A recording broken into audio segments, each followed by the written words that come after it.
voy a hacer el resumen de las respuestas. Las dieron casi todas, qué bueno, aunque más que nadie una persona contestó bien.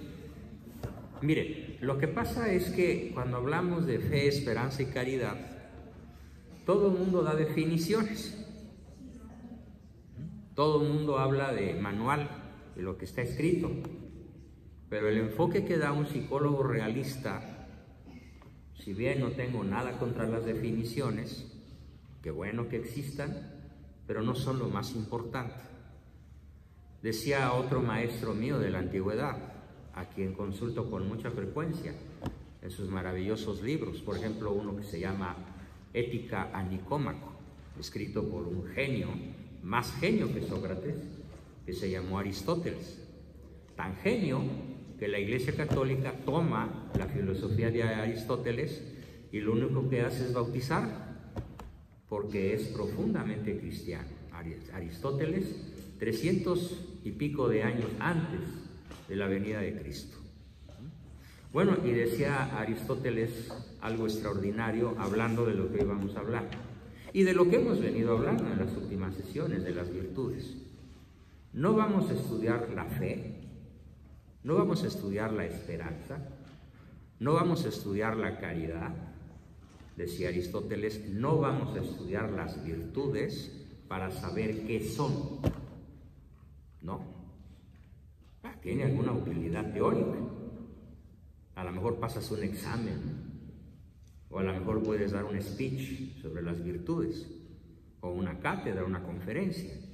Pero no vamos a estudiar las virtudes para saber qué son.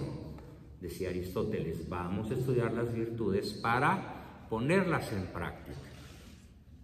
Entonces, todo el enfoque de esta sesión y de las dos que faltan de este ciclo, aparte de esta, es un enfoque práctico, es un enfoque pragmático.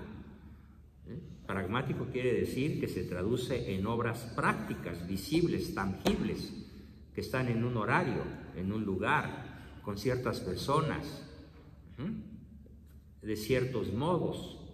Y si no, si tus virtudes son teóricas, son conocimientos nada más acerca de las virtudes, pero no son virtudes. Por lo tanto, vamos a enfocarnos en acciones. ¿Cuáles son entonces las primeras acciones que implican tener fe? Una fe racional, inteligente, cultivada, tener esperanza y tener caridad, vivir con caridad. Pues la primera puerta de acceso, la más sencilla, se llama obras de misericordia corporales, que son, para que queden en constancia en la grabación, dar de comer al hambriento, dar de beber al sediento, vestir al desnudo, dar posada al peregrino.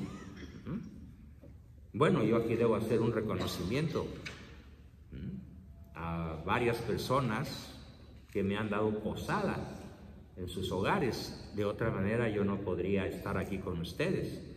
Y en estos momentos me refiero a doña Martita y don Eugenio, cuya generosidad en dar posada al peregrino me hace factible el estar con ustedes y no estar cobrando un boleto de $100 como lo hacen mis colegas, porque además llegan a hoteles 5 estrellas. No, yo, gracias a que hay una persona, un par de personas que dan posada al peregrino y que con eso demuestran su caridad, su amor al prójimo, puedo estar aquí. Bien, dar posada al peregrino, visitar a los enfermos, redimir al cautivo, o cuando menos visitar a los presos, o de alguna manera hacerles sentir la presencia humanitaria de alguien que no los va a sacar, porque ahora el sistema penal judicial de la tierra se ha complicado demasiado. En la Edad Media, redimir al cautivo era relativamente sencillo, era factible, dadas las leyes de la época y las costumbres que había. Ahora es prácticamente imposible. Visitar al enfermo, redimir al cautivo, enterrar a los muertos.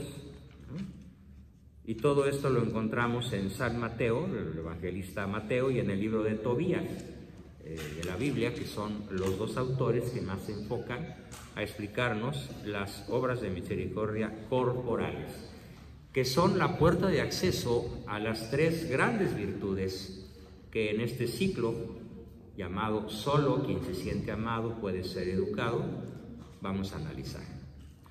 Imagínense ustedes estas 7 obras corporales ya no dirigidas al hambriento, sino a nuestros hijos. Y no estoy hablando del hambre de comida, estoy hablando del hambre de caricias, de tiempo y de reconocimiento. Me pregunta hace rato, todavía no empezaba la sesión, ay, la señora que me preguntó sigue escribiendo como loquita. Estoy viendo que está escribiendo. Y me pone una pregunta, ¿por qué será que mi hijo fulano, de 14 años, odia mis actividades de misericordia? Por más que le explico que soy una persona misericordiosa y que practico mi fe, mi esperanza y mi caridad haciendo obras de misericordia, él detesta mis actividades. Y como ya la conozco bastante, le contesté, lo que pasa es que lo tienes hambriento a él, eres candil de la calle y oscuridad de tu casa. ¿Sí? Andas de ajonjolí de todos los moles ajenos, pero no sazonas el tuyo. Y me pone, alcancé a leer hace rato, seco el mandarinazo, ¿no? Le asesté el mandarinazo en un ojo y le quedó moro. Pues sí. Entonces vamos a comenzar por revisar si nuestro trabajo, nuestra manera de venir a las actividades de la parroquia, esta o cualquiera otra, si nuestra asistencia a ciertas agrupaciones de cualquier tipo, religioso, social, deportivo, académico, cívico, qué sé yo, nos llevan a cometer ese gravísimo error de tener hijos en casa, maridos en casa, esposas en casa, hambrientas. ¿Hambrientas de qué? De caricias, de tiempo y de reconocimiento.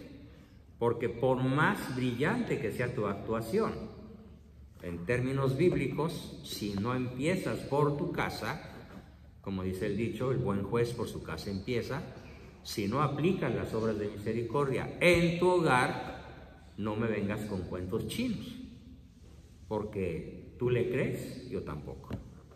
Eso te diría un hijo, ¿no? Vestir al desnudo no se refiere aquí, en el caso del hogar, a ponerle ropa si tiene frío.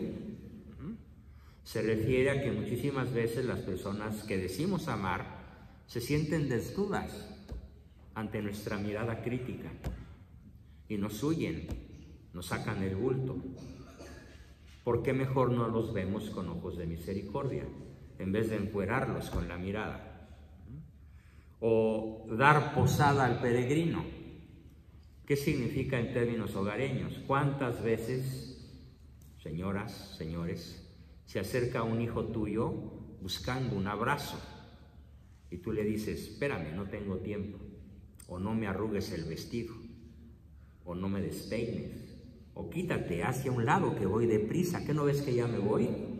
Y entonces, ¿qué estás haciendo? No le das posada en tu corazón.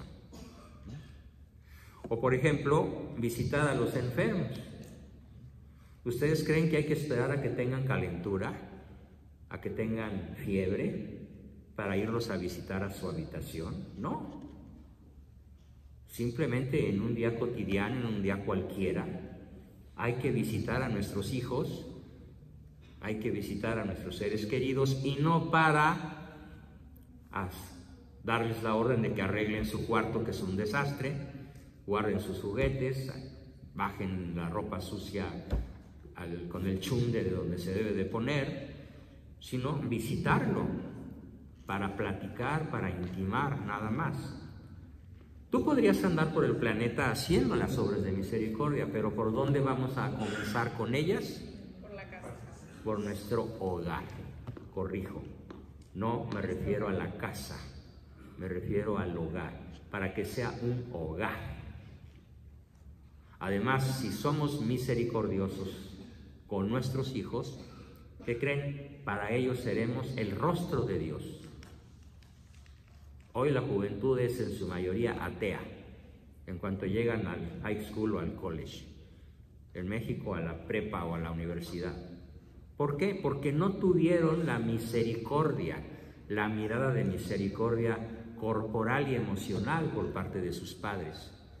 Y en los lugares ya avanzados de la educación escolarizada, encuentran la mirada benévola de alguna chica, de algún amigo, de algún profesor, y generalmente son miradas cómplices. Pero nosotros los hemos perdido por no haber tenido con ellos las más elementales obras de misericordia. Y nunca es tarde, esas obras de misericordia podemos comenzarlas hoy, aunque ellos ya tengan más de 30 años, no importa la edad. Mientras hay vida, hay esperanza. Así que, sobre todo para los que están visitándome en privado, una de las cosas que más voy a confrontar es justamente esta. ¿Cómo estás realizando en tu hogar tu fe, tu esperanza y tu caridad? Entonces no es un examen teórico, es un examen práctico. Y pasamos al siguiente bloque, que son las obras de misericordia espirituales. ¿Cuáles son? A ver, ¿escucho? No, las obras de misericordia espirituales. Lo que acabas de decir son las 3 virtudes teologales. Mi pregunta es, ¿cuáles son las 7 obras de misericordia espirituales? Corregir al que yerra. ¿Qué más? ¿Va una? Enseñar al que no sabe. Van 2. No leas tu material. Te estoy viendo, ¿eh? ¿Sí? 3. Dar buen consejo al que lo necesita. 4. Consolar al triste. ¿Qué otra? Sufrir con paciencia. Sufrir con paciencia. La viste. Tienes cara de cómplice, de culpabilidad, mira. ¿Sí? Consolar al triste. Sufrir con paciencia los defectos del prójimo.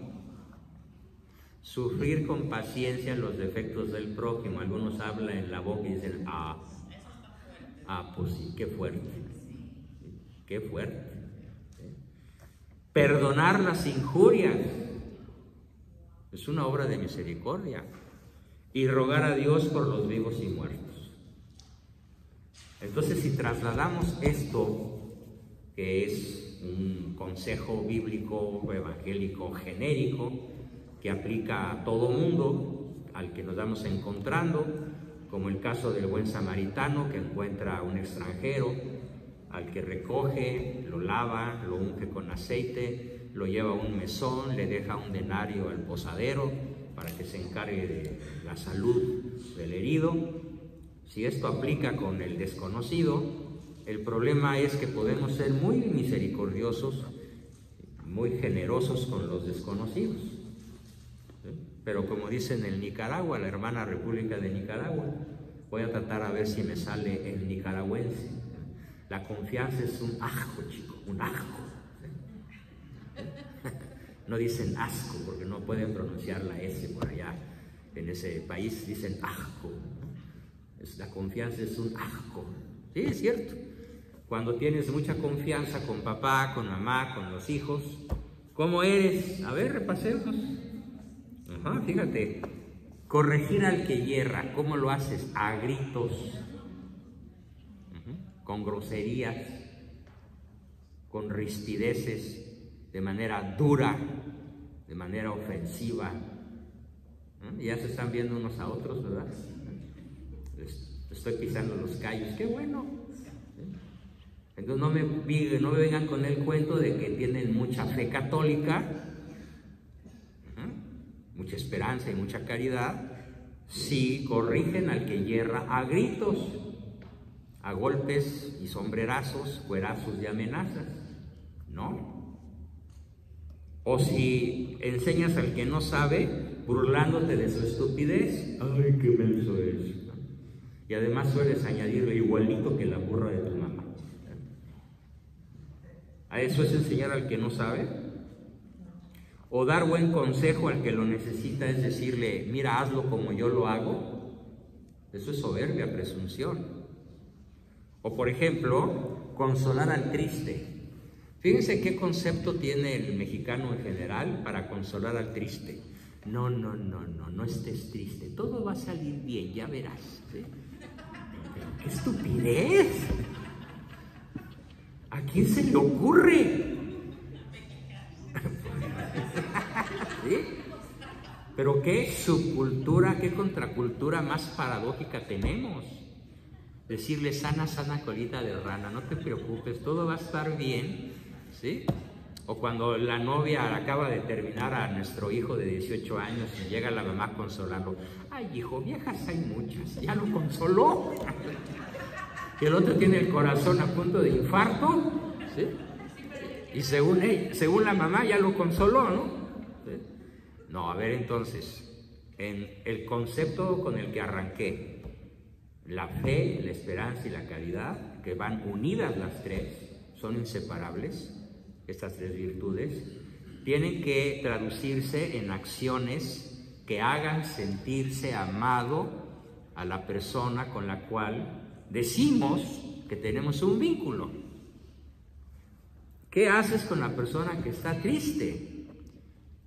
Pues a lo mejor no le hablas, a lo mejor calladito te ves más bonito. Pero hay una regla en psicología profunda que dice, igualito que el Evangelio, a la persona triste, consuélala. Que a lo mejor basta un abrazo, o un largo apretón, o una larga tomada de mano, o una presencia cálida junto a él por el tiempo necesario y sin prisas. Y no le vas a preguntar, ¿ya se te pasó? ¿Ya se te pasó? Ya, otra cosa más estúpida todavía, no chilles, no llores. ¿Sí? No he oído una expresión más estúpida que esta, guarda esas lágrimas para cuando me muera. ¿Sí? Bueno, es que somos un país emocionalmente estúpido, ¿sí? Y es piropo. Entonces vamos a aprender inteligencia emocional. Les voy a contar un caso real que me acaba de pasar con una pareja. Ella es una dama de 35 años, hermosa, universitaria, de alto nivel sociocultural, que un día, hurgando en el saco de su marido, encontró el voucher de un alto gasto en un hotel al que ella no había sido invitada. ¿Sí? Y bueno, pues ella averiguó, hablando al hotel, muy lista la señora, hasta parecía gente del FBI, averiguó que su marido había estado con una chavita de 20 años, él tenía 40, ¿sí? Que podría ser amiga de una de sus hijas, ¿no? Y no una, sino varias veces. Entonces la señora adquirió la certeza de la infidelidad de su marido. Y fue a consulta conmigo, ¿y ahora qué hago, doctor? ¿Me está llevando Judas? Bueno, en primer lugar, adquiera usted nuevamente la certeza, ¿sí?, de que realmente hay una infidelidad tanto emocional como sexual. Y bueno, pasan varios días y ella finalmente, de muchas maneras inteligentes, adquiere la absoluta certeza. Y regresa a consulta y le digo, sufra por un tiempo corto, con mucha paciencia, la infidelidad de su esposo. Eso sí, no se deje tocar por aquello del SIDA. Usted no sabe con quién está metiéndose, pero obsérvelo, trátelo con singular ternura, trate de reconquistarlo, no lo haga sentirse culpable, no lo agarre con los dedos contra la puerta y haga mucha oración. Y bueno, en ese lapso, que fue como de un mes, me siguió visitando, y en una de esas llega a casa con una historia verdaderamente espectacular. Me dice, pues, ¿qué cree, doctor? Antier llegó mi marido a casa más temprano de lo que siempre llega, se tiró a la cama, vi que estaba llorando de manera convulsa. ¿Qué le pasará?, me pregunté yo. Entonces tomé su saco para ponerlo en su lugar y traía otra vez un papelito que asomaba. Pero esta vez no era un voucher de hotel, ni de restaurante, ni de regalo. Era una carta de la amante, jovencita, donde le decía, de manera cariñosa: te amo, nunca te voy a olvidar, has sido el hombre de mi vida, bla, bla, bla, bla, me convertiste en mujer, pero tienes esposa y esto no puede seguir.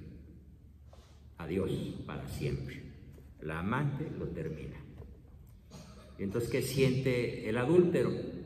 Se le acaba la vida, porque a quien le dan pan que llore. Imagínense uno de 40 con uno de a 20, con una de a 20. ¿Sí? Y entonces, ¿qué hizo la señora? Que realmente es una persona de fe, que realmente es una persona con esperanza y que verdaderamente ama a su marido. Cuando lo ve desplomado en la cama, llorando convulsamente porque acababa de leer la carta de la chiquilla, que era su amante, ¿qué hizo la señora? Se acercó a él, se sentó junto a su cuerpo, le puso su mano en la nuca y lo empezó a acariciar. Suavemente, tiernamente, no sexymente, tiernamente. Y le dijo: puedes comprender que yo ya sé lo que pasó, ya leí la carta de ella, ya sé en qué has andado con absoluta seguridad, estoy en absoluto desacuerdo con tus acciones, porque estás destruyendo a mí y a tus hijos, pero te amo, comprendo tu dolor y estoy contigo. ¿Quién sería capaz de hacer eso? El que tiene las tres virtudes vivas. Eso es la virtud. Aquí se aplica entonces: el amor no lleva cuentas del mal, es paciente, servicial y sin envidia. Estoy traduciéndolo a acciones concretas. ¿Cuál fue la reacción de él? Bueno, se voltea sorprendido y le dice: no me vas a ahorcar, no me vas a dar 3 balazos, mira, ahí está mi pistola, no soy digno de tu amor. Y ella le contestó: es que cuando yo decidí amarte, no esperé que me correspondieras. Y ahora que me has traicionado, no espero que te arrepientas por mí. En todo caso, arrepiéntete por tu alma y haz lo correcto. Y entonces él le dijo: lo que pasa es que yo, llamémosle Elvira, en estos momentos, por primera vez en mi vida, decido amarte. Y se arrepintió. Y ella le creyó. En esos momentos ella le creyó. Pero ¿quién rescató a quién? Ella lo rescató del fondo del pecado, del fondo de la desolación. Esto es verdaderamente la virtud sobrenatural. Hay juntas las tres en acción: la fe, la esperanza y la caridad en acción. Y estamos sacándolo de lo que dice aquí: consolar al triste. Y no solamente él estaba triste, estaba desolado, que es justamente el estado de ánimo al cual nuestro adversario espiritual más nos quiere llevar, a la desolación, para conquistar su alma. Porque él tiene muchas maneras de consolarnos, muy materialistas, muy oportunas, muy estruendosas, muy atractivas, muy mundanas, para cauterizar el dolor que nos produce el pecado. Bien, sufrir con paciencia los defectos del prójimo, ella lo hizo. Perdonar las injurias, ¿qué mayor injuria que un adulterio? Y rogar a Dios por los vivos y muertos. O sea, ella aplicó las 7 obras de misericordia y rescató su matrimonio. Espero que ninguna de ustedes, señoras, se vean en una circunstancia parecida. Se los deseo de todo corazón. Y no nada más me refiero a las damas, también a los caballeros.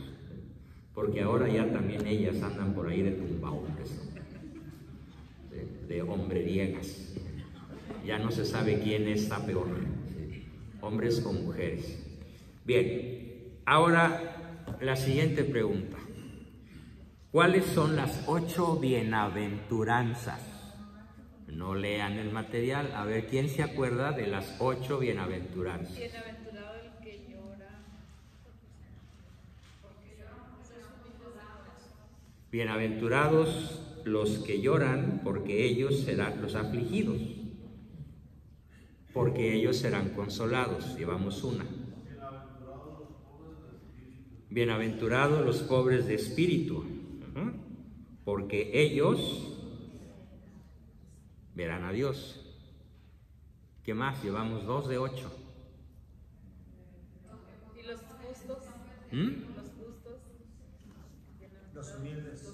Dice, a ver, déjame buscar, humildes. Ah, sí, bienaventurados los que, Porque de ahí será es que no habla de los humildes. Bienaventurados los pacientes, los que tienen paciencia, porque ellos heredarán la tierra. Bienaventurados los afligidos, Los perseguidos. los afligidos, porque ellos serán consolados. Bienaventurados los que tienen hambre y sed de justicia, porque ellos serán hartos, o sea, quedarán satisfechos. Pregunta.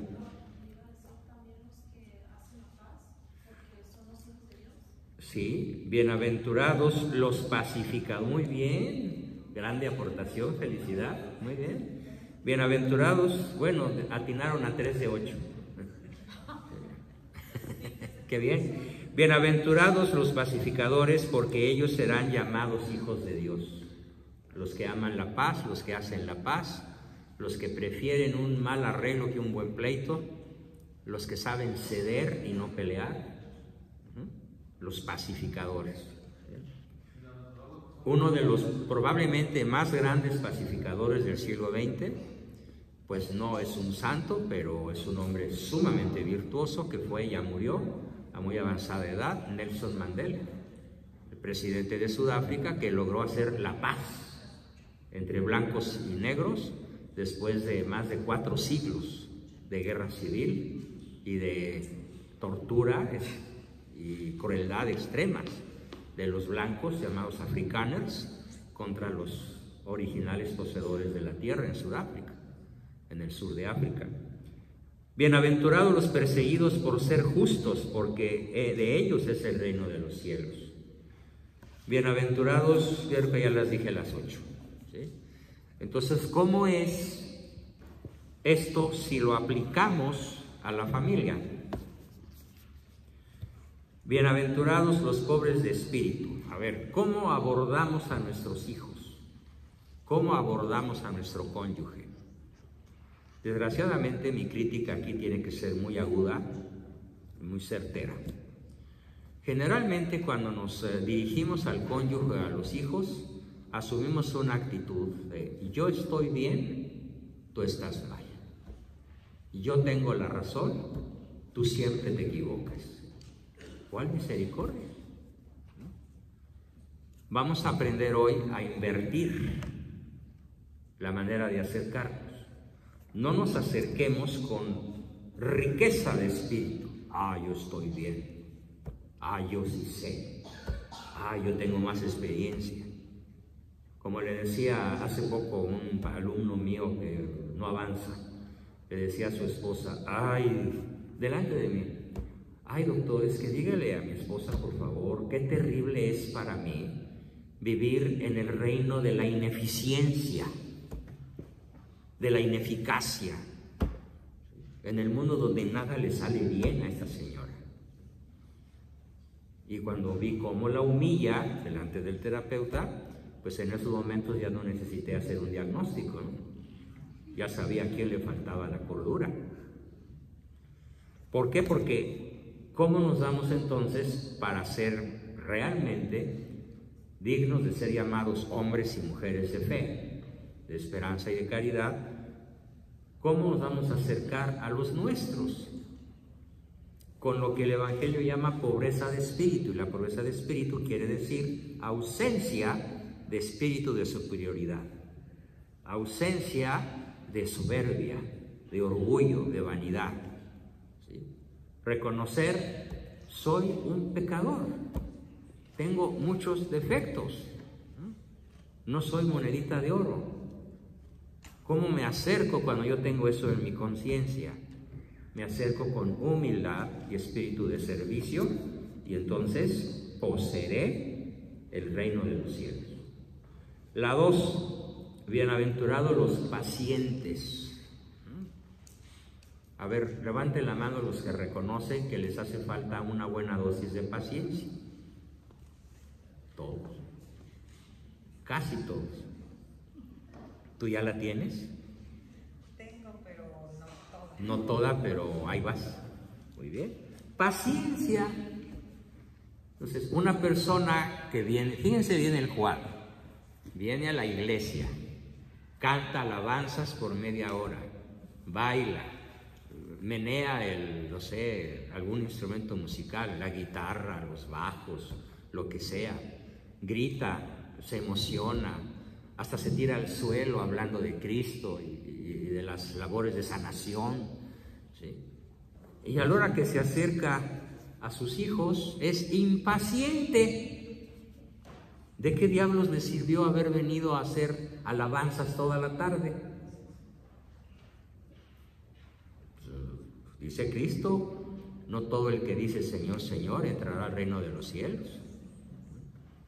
Entonces, yo no tengo nada contra las personas que quieren cantar, bailar, gritar alabanzas. Pero ¿por dónde hay que empezar? El hogar. Por la paciencia en el hogar. Si no eres paciente, tus hijos, tu esposa, tu marido, tu cercano, no va a sentir que lo amas. Para que el otro sienta que lo amas, nada más aplica esta obra de misericordia. Tenle paciencia, paciencia. Si no le tienes paciencia, no estás realizando esa maravillosa obra de misericordia, esa bienaventuranza, perdón. La siguiente, ya lo vimos, bienaventurados los afligidos, porque ellos serán consolados. A ver, ahora es al revés. El afligido no es tu hijo, la afligida eres tú, mamá. Y cuando el hijo se te acerca y te pregunta, ¿qué tienes, mamá? ¿Qué le dices? Nada, nada. ¿Cómo estás, mami? Bien. ¿De veras? Bueno, un poquito preocupada. Uno de esos problemillas con tu padre, ya sabes. Pero es un problemón al que no le ves solución. Bueno, entonces, ¿qué les dice el psicólogo? El psicoterapeuta. Si tienes una bronca del tamaño que sea, comunícala. No en plan de víctima y pobrecito de mí. No te tires al suelo para que te levanten, porque te van a dejar tirado. Pero sí tienes derecho a expresar tus emociones. Esto es un derecho que muy pocos ejercemos. La tristeza, el miedo, la ira, que son las 3 principales emociones negativas del ser humano. No hay que confundir la virtud con la inexpresividad emocional. No hay que confundir la virtud con la represión de las emociones. El que reprime sus emociones se puede morir de un infarto. Se puede morir de un infarto cardíaco o de un infarto cerebral. Puede quedar paralizado físicamente, parapléjico incluso, perder la movilidad de la mitad del cuerpo o de todo el cuerpo, y entonces es una cuadraplegia. ¿Por qué? Porque se tragó su aflicción, porque se tragó su amargura, porque se tiene que morir con las botas puestas. Y eso no es un acto de caridad hacia uno mismo. La caridad bien entendida empieza por mí mismo. Y se llama, incluso está en el Evangelio, amar al prójimo como a mí mismo. Se llama recto u ordenado amor por mi propia dignidad, por mi propia persona. Entonces, la caridad no es aguantarse, como aguantaron nuestras abuelas y muchas veces nuestras propias madres y nuestras bisabuelas y tatarabuelas. Parecía que la orden de la iglesia o de nuestra fe era aguantar, aguantar, aguantar y tolerar y tolerar y tolerar. No, no va por ahí. Las emociones negativas son para expresarse, para vivir con salud. Ahora bien, no se trata, por ejemplo, ¿cómo vas a expresar tu ira, tu indignación? Pues no la vas a expresar con ofensas, con golpes, con gritos, con descalificaciones, con burlas, con humillaciones, pero vas a expresarla con palabras, con gestos corporales. Vas a expresar lo que sientes. Es un derecho natural. El que expresa sus emociones sin ofender al prójimo con ellas, con la ira, por ejemplo, está logrando una salud a largo alcance, de largo plazo. Si tienes miedo, platícalo con alguien que te pueda explicar que no es necesario, que no es racional tener miedo. Pero ¿qué tal si sí procede tener miedo? El miedo es un mecanismo para defenderse, para correr, para proteger la propia vida. Y la mayor parte de los miedos tienen una explicación. El ordenado amor por uno mismo nos permite, nos exige expresar nuestros temores. Y una vez que los expresas, a lo mejor se hacen chiquitos porque es su verdadera estatura. Y otra emoción que nos cuesta mucho trabajo expresar y que es una obra de caridad con uno mismo, a la que todos tenemos derecho. Expresemos nuestra tristeza. Me siento triste por, me siento angustiado por. Es más, cuando tú expresas cualquiera de estas tres emociones negativas, se instalan emociones positivas. La tranquilidad, la razón, la calma, el aplomo, porque ya te desahogaste y no necesitas ir a pagar una consulta a un profesional. En tu propia familia, el cultivo de estas tres virtudes te puede ahorrar miles de dólares y miles de enfermedades y disgustos con lo que estoy explicando. Apliquemos las bienaventuranzas, pues, en nuestro propio núcleo familiar para adquirir salud integral. El ordenado amor por uno mismo, por sí mismo, tiene un extremo del que platicábamos en la sesión pasada y se llama narcisismo. Pero ahí no hay un ordenado amor por uno mismo. En el narcisismo se desordena el amor por uno mismo y se vuelve un vicio terrible que acaba consigo mismo y con todos los demás. No, aquí estamos hablando de lo que explicamos desde el primer día acerca de la virtud. Es el justo medio entre dos extremos. Entonces, el que se ama ordenadamente a sí mismo, ni se desprecia, que sería el extremo izquierdo, ni se sobrevalora, que sería el extremo del narcisista. Se valora con justicia, con equilibrio, con equidad, y puede expresar todas sus emociones sin ofender, lastimar a los demás. ¿Correcto? Sobre este punto tan complejo, ¿sí?, que son las bienaventuranzas aplicadas a la propia vida familiar.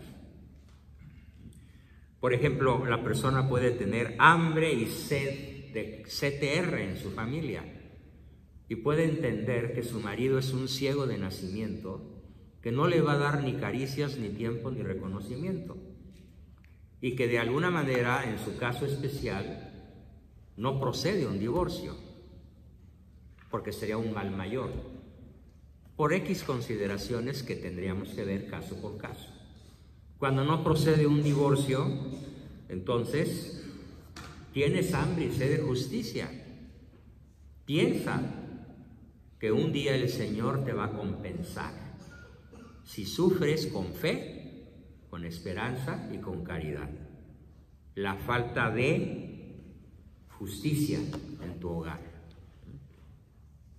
Por esa razón, las obras de misericordia, primero, corporales y espirituales, y ahora las bienaventuranzas, no son para aprendérnoslas y recitarlas, y no son para venir a la iglesia a proclamarlas, aunque se pueda hacer. Ante todo son para vivirlas, practicarlas, comenzando por el núcleo del hogar.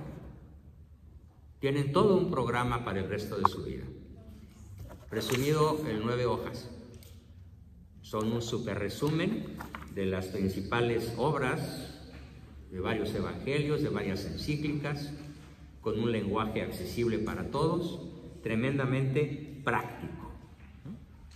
Muy bien, vamos al siguiente punto: los pecados capitales y las virtudes contrarias.